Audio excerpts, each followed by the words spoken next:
कि एक झुंड बनाकर लोगों को लिंचिंग कर लेंगे या किसी एक भगवान का जय श्री बोलकर, जय श्री राम बोलकर किसी को मार देंगे। सवाल तो ये उठता है कि राम को कहां से लेकर आए हैं ये? राम कहां चले गए थे? राम तो कहीं नहीं गए। अगर प्रधानमंत्री आज एक धर्म को आगे बढ़ाने का काम कर रहे हैं तो प्रधानमंत्री संविधान का कत्ल कर रहे हैं। ये लोगों को पता होना चाहिए और लोगों को आवाज उठानी चाहिए। हिंदू मुसलमान करा, नफरत फैलाई, गाय गोबर करा, यही तो करेंगे। इनका जो मनुस्मृति है उसमें स्पष्ट लिखा हुआ था कि एक ही व्यक्ति को पढ़ने का अधिकार होगा, केवल ब्राह्मणों को पढ़ने का अधिकार होगा, केवल क्षत्रियों को लड़ने का अधिकार होगा, केवल वैश्यों को व्यापार करने का अधिकार होगा और बाकी जो सब सारे लोग थे उनको इन तीनों की सेवा करने का अधिकार होगा। तो जो बाबा साहब डॉक्टर अम्बेडकर ने 2500 साल की गुलामी काटकर एक समतल मूलक समाज बनाने की स्थापना की थी, उस समाज को, उस संविधान को खत्म करके एक ऐसा राज्य बनाना चाहते हैं, एक ऐसी व्यवस्था देना चाहते हैं जो 2500 साल तक इस देश के मूल निवासियों को गुलाम बनाने की एक कदार।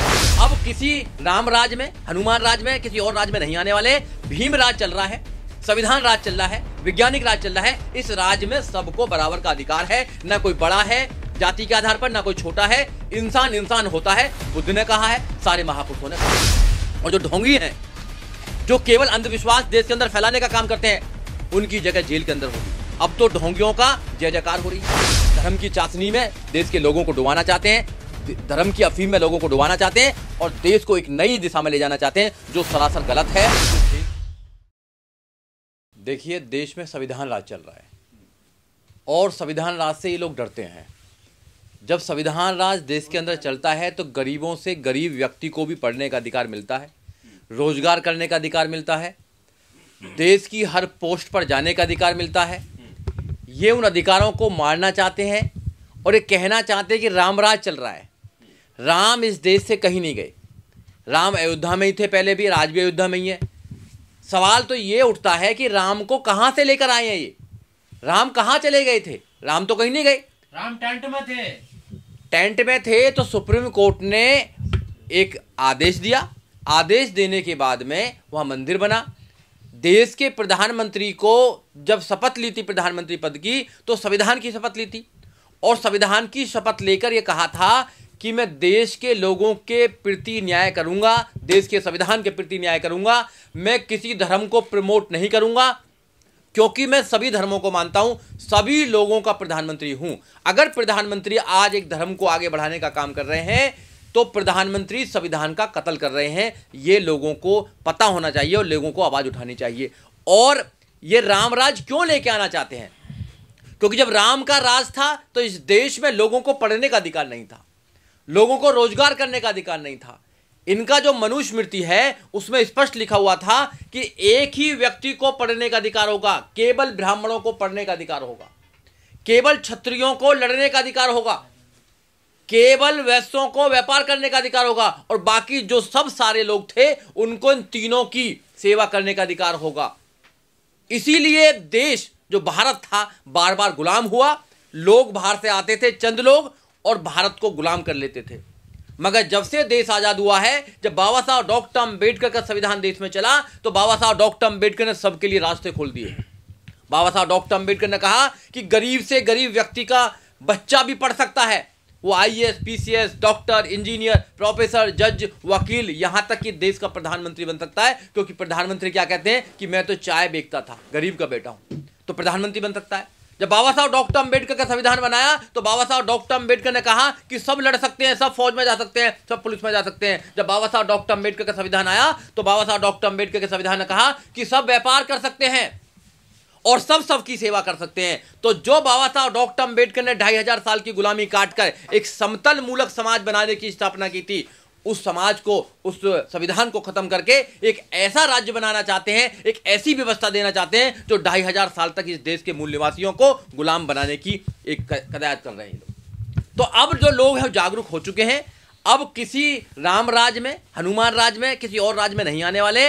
भीम राज चल रहा है, संविधान राज चल रहा है, वैज्ञानिक राज चल रहा है। इस राज में सबको बराबर का अधिकार है, ना कोई बड़ा है जाति के आधार पर, ना कोई छोटा है। इंसान इंसान होता है, बुद्ध ने कहा है, सारे महापुरुषों ने कहा है। पर संविधान राज के होते हुए जिन लोगों का नुकसान हो रहा है, मारा पीटा जा रहा है उनको, और मुकदमे भी उन पर ही लग रहे हैं, बुलडोजर से घर भी उन्हीं का ही ढाया जा रहा है बिना ये तहकीकात के, बिना साबित हुए गुनाह के। तो कैसे वो फिर विश्वास करें, कैसे वो आगे बढ़े? नहीं, बिल्कुल आपका सवाल बिल्कुल जायज है कि संविधान राज होते हुए भी ऐसा कुछ हो रहा है। यह समझना पड़ेगा आपको, संविधान राज तो चल रहा है, मगर जिनके हाथ में संविधान है वो संविधान को सही रूप से नहीं चला रहे देश के अंदर। बाबा साहब डॉक्टर अम्बेडकर ने भी कहा था कि संविधान देश का कितना भी अच्छा हो, अगर गलत हाथों में आ जाए, अगर नियत नहीं है उसको चलाने के लिए, तो फिर संविधान कोई काम नहीं करता है। हम 85% देश के अंदर हैं, माननीय काशीराम साहब के अकॉर्डिंग। अगर 85% अपनी वोट की कीमत समझ लें, अपना राज्य बना लें, तो संविधान को अक्षर से इस देश में लागू कर सकते हैं। और जिस दिन संविधान अक्षर से इस देश में लागू हो गया, सबकी समस्या दूर हो जाएगी। और जो ढोंगी हैं, जो केवल अंधविश्वास देश के अंदर फैलाने का काम करते हैं, उनकी जगह जेल के अंदर होगी। अब तो ढोंगियों का जय जयकार हो रही है। कोई पर्ची निकाल रहा है, कोई पत्री लगा रहा है भगवान के एक विशेष अंग पर, और बच्चे पास हो जाते हैं। प्रकार प्रकार के लोगों को झूठ बहकाकर अंधविश्वास में उनको डाला जा रहा है, जो संविधान सरासर मना करता है। मगर आज सरकार ऐसे लोगों की है जो अंधविश्वास को प्रमोट करती है, धर्म को प्रमोट करती है, धर्म के नाम पर इस देश में राजनीति करना चाहती है। क्यों धर्म के नाम पर राजनीति करना चाहती है? क्योंकि जो भारत की जनता से मोदी जी ने वादे किए थे, वो वादे मोदी जी ने पूरे नहीं किए हैं। अब भारत की जनता पूछेगी कि तुमने करा क्या, तो कह देंगे राम मंदिर बनाया, 3 तलाक हुआ, 370 हटाई, हिंदू मुसलमान करा, नफरत फैलाई, गाय गोबर करा, यही तो करेंगे। जब उन्होंने वादे किए थे कि 100 स्मार्ट सिटी बनाएंगे, तो एक भी स्मार्ट सिटी का नाम बताइए देश के अंदर। बुलेट ट्रेन चलाई, कहां गया बुलेट ट्रेन? कौन सा रूट है उसका बुलेट ट्रेन का? 15-15 लाख आएंगे, किसके खाते में 15-15 लाख आए? और सबसे बड़ा जो वादा किया कि मैं देश के नौजवानों को 1 साल में 2 करोड़ रोजगार दूंगा। कहां वो रोजगार? 9 साल हो गई, 2024 में 10 साल हो जाएंगी। 10 मीन्स क्या है कि अगर 2 करोड़ रोजगार 1 साल में देंगे तो 20 करोड़ नौजवानों को रोजगार मिलना चाहिए। रोजगार नहीं दिया, शिक्षा नहीं दी, न्याय नहीं दिया, संविधान का पालन नहीं किया, इसलिए देश की जनता के सामने कोई उनके पास में सवाल नहीं है। इसलिए वो धर्म की चाशनी में देश के लोगों को डुबाना चाहते हैं, धर्म की अफीम में लोगों को डुबाना चाहते हैं, और देश को एक नई दिशा में ले जाना चाहते हैं, जो सरासर गलत है, जो देश के फेवर में नहीं है, आने वाली जनरेशन के फेवर में नहीं है। सबसे बड़ा सवाल ये है आज के वक्त में, क्या हाथ में भगवा ध्वज इस बात का प्रतीक है कि आप किसी के साथ भी कुछ भी कर सकते हो, कोई आपका कुछ नहीं बिगाड़ेगा? ये सरासर गलत है। कानून सबके लिए बराबर है। कानून बड़े से बड़े आदमी के लिए, अमीर के अमीर, और छोटे से छोटे जो बेचारा गरीब है उसके लिए भी है। प्रधानमंत्री के लिए भी वही कानून है, और पियोन के लिए भी वही कानून है। कानून देश में सबसे बड़ा है, संविधान सुप्रीम है। अगर कोई लोग ये सोचते हैं कि एक झुंड बनाकर लोगों को लिंचिंग कर लेंगे, या किसी एक भगवान का जय श्री बोलकर, जय श्री राम बोलकर किसी को मार देंगे, तो उनके खिलाफ कानूनी कार्रवाई होनी चाहिए, सख्त से सख्त कानूनी कार्रवाई होनी चाहिए। और इस देश में अदालतें हैं, इस देश में लॉ एंड ऑर्डर है। उनको सोचना चाहिए कि अगर आप अपनी इंडिपेंडेंस को नहीं बचा पाएंगे, अगर आप अपनी पावर को नहीं बचा पाएंगे, तो देश के लोग आप पर विश्वास नहीं करेंगे, और देश के लोगों का विश्वास उठ गया तो फिर देश सही हाथों में नहीं जाएगा। पर मौजूदा जो सरकार है, जैसे एग्जाम्पल के तौर पर महाराष्ट्र में जो कुछ हुआ, वहां की जो मौजूदा विधायक हैं वो भी 5 मिनट का टाइम मांग रही हैं कि हम इतने हैं, हमें 5 मिनट का टाइम दो। दूसरी तरफ जो प्रशासन है वो बिना ये बताए कि घर क्यों तोड़ा जा रहा है या दुकान क्यों तोड़ी जा रही है, दुकान ढा दी जा रही है, तो ऐसे में वो मजलूम कहाँ जाए? कोर्ट स्वतः संज्ञान नहीं ले रहा है। आप कानून के जानकार हैं, तो किस तरीके से इन चीजों को देखिए, डेमोक्रेसी में पब्लिक सबसे बड़ी होती है, और पब्लिक की आवाज़ विधायक होते हैं, एमपी होते हैं, संसद में उठाई जाती है। अगर कोई प्रॉब्लम होती है तो उसको आप कोर्ट कचहरी में लेके जा सकते हैं। मगर जो आवाज़ उठाने वाले लोग हैं, जो न्याय देने वाले लोग हैं, अगर वही बेईमान हो जाए, अगर उनकी नियति खराब हो जाए, अगर वही एक विशेष जाति के, एक धर्म के लोगों को परेशान करने लगे, तो इसका इलाज है कि उनको सत्ता से हटाया जाए।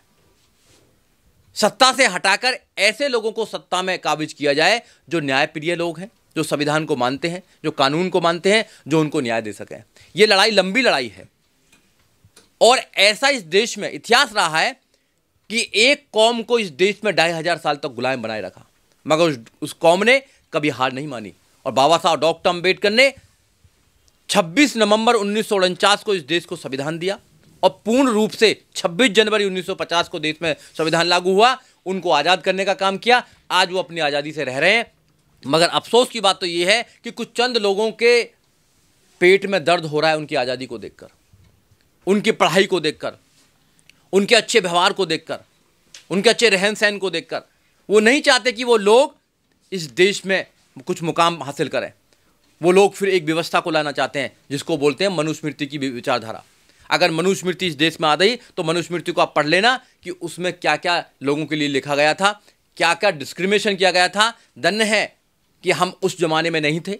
आज हम भीम राज्य में हैं, आज हम संविधान राज्य में हैं, आज हम विज्ञान राज्य में हैं। तो हम लोग एक बहुत ही फ्रीडम की आज़ादी से साथ में सांस ले रहे हैं, नहीं तो जीना मुश्किल हो जाता है।